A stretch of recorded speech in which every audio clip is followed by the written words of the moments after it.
Hi guys, and welcome to my top 10 tips to get you started in Fallout 76. Now all these tips come from me personally playing the beta and what I feel can help you progress quickly in the game. So let's quickly jump in and I'll show you exactly what I found and I want to try and pass to you. Now when you leave the vault you will find that you have no weapons. You can find a gun and ammunition quite quickly when you leave, however I personally found it quite hard to find a lot of ammunition, so I recommend you preserve that and either find a melee weapon or craft a melee weapon by taking resources to a scrap bench, scrapping them all in and using resources from that to either make a machete or a wooden board like I did. Now as I said, ammunition is quite sparse. You won't need a high tier weapon for levels 1 to 5 anyway, because no one can actually hurt you because you're in that level mode of pacifist. Now, a board can kill a feral ghoul in 2 hits, which is ample. Trust me, I even took on some turrets with it and some of the protection bots and easily killed them with the board. So try and preserve any ammunition you find for later game.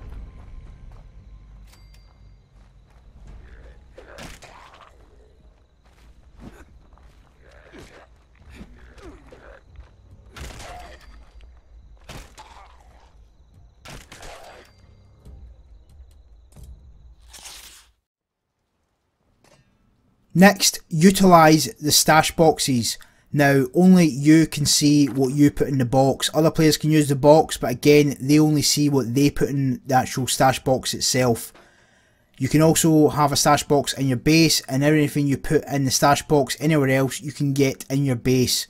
These stash boxes are in multiple locations around the map, and as I said, no one else can see what you put in, so your loot will be safe in that box, and it means you can carry more stuff and continue looting. Then when you back to your base, take it out, use your workbench, scrap it down, or scrap it down at a location with the stash box. Next, pick up every item that you pass. Now this is important because you will require scrap. And the best way to obtain scrap is to pick up crap off the floor, take it to a workbench and scrap it out. You can scrap absolutely anything. Now I'm going through it one by one, but you can actually go to junk and just scrap all as well. And again, use your stash to utilise it, put all the scrap in there and pick it up at a later date so it doesn't weigh you down as you move forward. This will then allow you to build your base a bit stronger, build different things inside your base as well, because you'll get stuff like glass, plastic, rubber. It'll just help you later game, so get into the habit of doing it from the start, because scrap, if you want to progress, is probably going to be needed quite a lot. Next we have perk cards. Now as you level up, every 4 to 5 levels you should get a pack of perk cards. Now if you're solo, make sure you read the perk cards carefully, because some of these perk cards will benefit you solely if you're playing alone.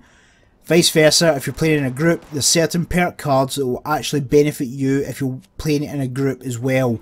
So pay particular notice to which perk cards you're using, and also remember you can stack these cards up and upgrade them as you go along throughout the game. Perk cards are extremely useful. Always use the ones that are relevant to either the quest or the area that you're actually playing in, because they can definitely help as you progress through the game. Getting enough wood for your base can take quite a while if you use the scrap method at the workbenches.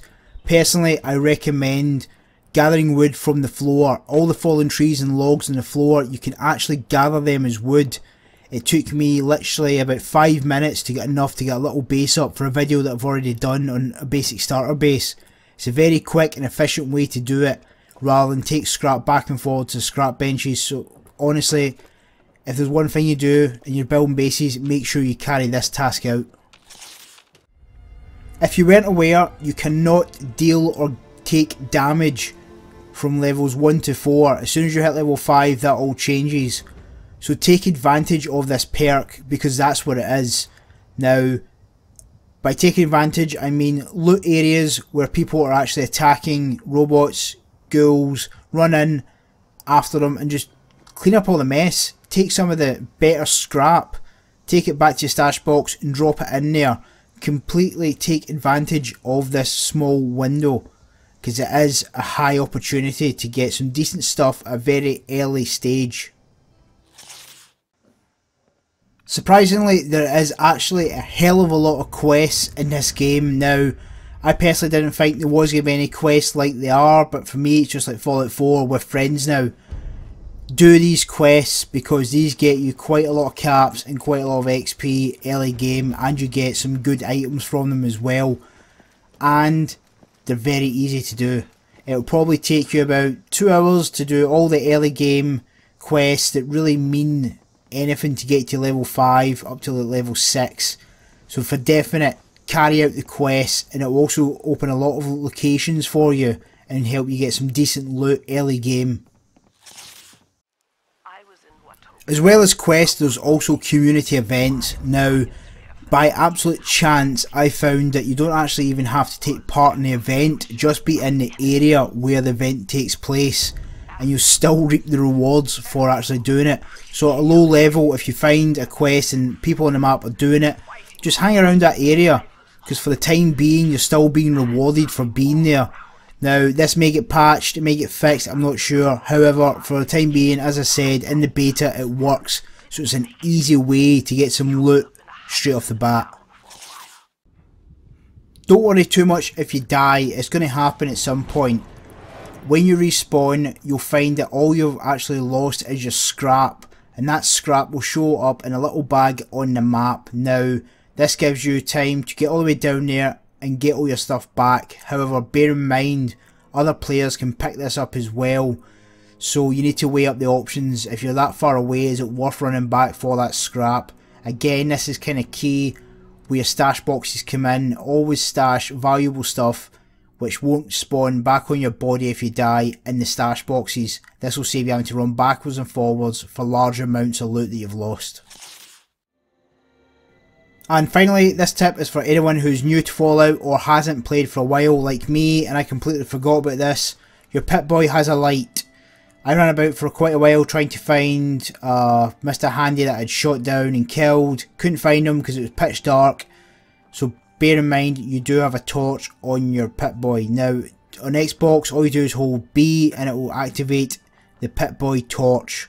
So guys, that is my top 10 tips for starting Fallout 76. These aren't the blasé tips that you may find in our channels. These are common sense tips, things to try and help you progress, rather than here's the best gun in the game, etc. You don't need to know that at the time being. All you need to know is how to progress safely and quickly.